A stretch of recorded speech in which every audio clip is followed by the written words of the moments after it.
my new channel. I hope all are doing well at your home. Myself Dr. Priyanshi Sharma, and I'm here to talk about some important topics which is important in Ayurveda MD entrance exam. Okay, then let's start. First we will talk about शल्य तंत्र. Okay, शल्य तंत्र के बारे में हम यहाँ बात करेंगे. शल्य तंत्र के बारे में सबसे अधिक सुश्रुत संहिता में बताया गया है. सुश्रुत संहिता ने शल्य तंत्र को प्रथम स्थान पर रखा है, यह आप हम सब जानते हैं. तो फर्स्ट आपका क्वेश्चन अगर ये आता है कि सुश्रुत संहिता के अलावा अन्य किस संहिता में शल्य तंत्र को प्रथम स्थान पर रखा है, या फिर किस आचार्य ने शल्य तंत्र को प्रथम स्थान पर रखा है, तो आपका आंसर होगा हारित संहिता. ओके, दूसरा क्वेश्चन अगर आपका ये आता है, सुश्रुत संहिता शल्य तंत्र के बारे में सबसे ज़्यादा सूत्र स्थान में बताया गया है, तो सूत्र स्थान के प्रथम अध्याय का क्या नाम है? तो सूत्र स्थान के प्रथम अध्याय का नाम है वेदोत्पत्ति अध्याय. Okay guys, then next, Sushruta Samhita के में आयुर्वेद का प्रयोजन क्या है? एक्चुअली हर संहिता में आयुर्वेद का एक प्रयोजन बताया गया है. तो सुश्रुत संहिता में आयुर्वेद का प्रयोजन के बारे में हम बात करेंगे. तो व्याधुपसृष्टा नाम व्याधि परिमोक्ष है स्वस्थ से रक्षणम, ये सुश्रुत स्थान के फर्स्ट चैप्टर में बताया गया है. तो अगर आपके एग्जाम में क्वेश्चन आती है व्याधुपसृष्टा नाम व्याधि परिमोक्ष करके आती है और आगे लिखा आता है कि आयुर्वेद का प्रयोजन किस संहिता का है, तो आपका आंसर होगा सुश्रुत संहिता.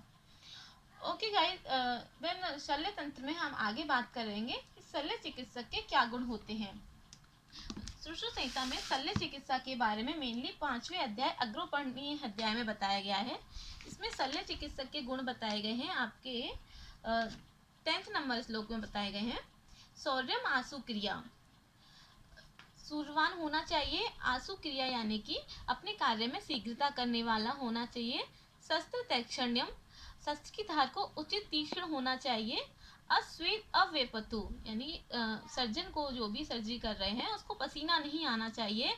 अवेपतु ना ही उसके हाथ कांपने चाहिए. असमोहोच्छय, यानी कि शस्त्रक्रम मोह नहीं होना चाहिए. शस्त्रक्रम करते समय ब्लड निकलता है, रक्त निकलता है, उसको देखकर आपको मूर्छा नहीं आनी चाहिए. वैद्य से शस्त्र कर्माणि सस्यते, वैद्य के शस्त्रकर्म, ये वैद्य के शल्य चिकित्सक के गुण होते हैं. अगर आपका क्वेश्चन आता है कि शस्त्र कर्म करते समय शल्य चिकित्सक के क्या गुण होने चाहिए, तो आपको ये लिखने हैं शौर्य, आसु क्रिया, शस्त्र तैक्षण्यम, अस्वेद अवेपत्तु, असमहोस्य. ये टोटल 6 गुण होते हैं शल्य चिकित्सक के. अब आगे हम बात करेंगे त्रिविध कर्म के बारे में. सुश्रुत संहिता में बताया गया है कर्म 3 प्रकार के होते हैं, पूर्व कर्म, प्रधान कर्म और पश्चात कर्म. इसी के अंदर अपना शस्त्रक्रम आता है. तो शस्त्रक्रम के बारे में बात करेंगे. तो सुश्रुत ने कितने बताए हैं शस्त्रक्रम? सुश्रुत ने 8 शस्त्रक्रम बताए हैं. छेदन, भेदन, लेखन, वेधन, ऐषण, आहरण, विश्रावण और सीवन. तो आपका क्वेश्चन ये भी आता है कि शस्त्रक्रम कितने होते हैं. अलग अलग आचार्य के अनुसार इसकी संख्या पूछते हैं. तो सुश्रुत के अकॉर्डिंग इसकी संख्या होती है 8 और आचार्य चरक के अकॉर्डिंग होती है इसकी संख्या 6. आचार्य चरक ने ऐषण और आहरण को शस्त्रक्रम नहीं माना. ठीक है. इसके बाद में वाग्भट जी ने इसमें अष्टांग संग्रह और अष्टांग हृदय आते हैं. उनके अकॉर्डिंग शस्त्रक्रम कितने होते हैं? तो अष्टांग हृदय के अकॉर्डिंग होते हैं 13 और अष्टांग संग्रह के अकॉर्डिंग होते हैं 12. तो अष्टांग हृदय के अकॉर्डिंग 13 कौन कौन से होते हैं? सुश्रुत के अकॉर्डिंग जो 8 शस्त्रक्रम होते हैं, छेदन, भेदन, लेखन, वेधन, ऐषण, आहरण, विश्रावण और सीवन, ये 8 होते हैं. उसके अतिरिक्त होते हैं उत्पातन, कुट्टन, मंथन, ग्रहण और दहन.